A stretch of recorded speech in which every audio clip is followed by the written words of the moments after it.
Yan, bale, ito na yung ating Koopman na young bird. So, pakita ko sa inyo kung paano ako mag-training ng mga young bird. Ito, iwawalay na natin to. Batang bata pa to. Yan. Iwawalay na natin to para maging independent na siya kagad. Bale, tong young bird natin na to, isang araw ko na to nilagay do sa viewing. So, second day, pakakawalan ko na to sa bubong. Yan, pakita ko muna sa inyo yung ating viewing. Ito yung viewing ng loft natin. Yan, ito yung design niya. So, bali sa likod, may pintuan tayo. Yan o. Yan yung pasukan ng mga tinitraining natin na young bird.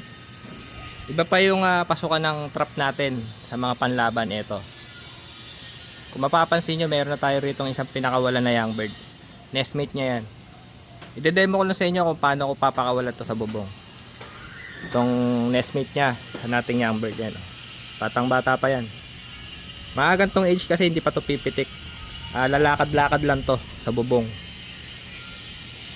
Okay, pakita ko sa inyo. Yan, bale ito na yung bubong ng ating loft. So may CCTV tayo rito para ma-monitor ko yung mga pinapaamo ko na kalapate. So malapad yung bubong natin. Yun yung pinakita ko sa inyo kanina. Yun yung pasukan ng ating viewing. So pakakawalan ko na lang dito yung young bird. Pakita ko sa inyo. Hindi pa yung lilipad, hindi pa yung pipitik. Pag mga gantong age yung young bird natin, kayo mag-alala, kampante yan. So mapapansin nyo, relax lang siya kahit malapit lang tayo. So yun lang yan, maglalakad. Mapapamiliarize na yun sa bubong. Kung mapapansin nyo, yan, natututo siya sa ganyang age ng young bird. Matututo na agad siya sa bubong, and then makikita nyo pasukan ng aviary ng viewing natin. So mas maganda yung chance na bumatcher yung mga young bird natin na kalapate. So yan yung pinakawala natin. Makikita nyo wala yung chance na lumipad basta mga ganyang edad na young bird. No chance yan na pumitik o lumipad. Palakad-lakad lang yan dyan hanggang sa ma-recognize niya na yung pasukan ng loft ng viewing. So ayan na siya, tambay-tambay lang yan dyan. Yung isa marunong na yun. Kanina pa palakad-lakad to sa bubong. So may idea na sila lumabas-pasok sa loft or sa viewing ng ating mga loft. So yun yung isa natin na pinakawalan. So ganyan lang yan, tatambay, lalakad-lakad, magtatry ang pumasok-pasok sa viewing. So yung unang araw, itambay nyo muna rito sa viewing. So iba-iba tayo ng design ng loft. So pinapakita ko lang yung sistema natin dito sa ating loft. So pinakawalan ko muna rito ng isang araw, buong araw.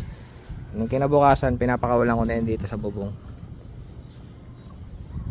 So ganyan lang, lakad-lakad lang yung young bird dyan. Mga isang linggo yan, pag medyo lumiksi na yung young bird, 1 week to 2 weeks, makikita nyo hindi yan pumipitik-pitik, palipad-lipad lang yan dito sa area, hindi yan lalayo. So ganun yung magiging attitude ng mga young bird. Yan. So ganyan tayo magpabatcher o magpaamo ng mga young bird nating kalapate. Alright, yan, pakita ko sa inyo uli yung ginawa natin kanina. Pag inulit-ulit nyo yan, masasanay yung young bird o yung tinitraining natin na young bird para bumatcher sila agad sa ating loft. So ito, papakita ko sa inyo ulit. Batang bata pa yan. Pakawalan na natin ulit sa bubong. Tsaka mabilis matuto yan pag young bird pa lang, nasanay na yung ating kalapate. Mabilis lang yan bumatcher. So yun yung pasukan.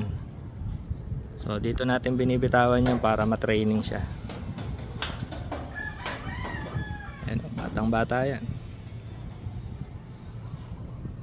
Walang chance na pumitik yan. ganyang edad na nga young bird na kalapate. So ayan na, marunong na siya.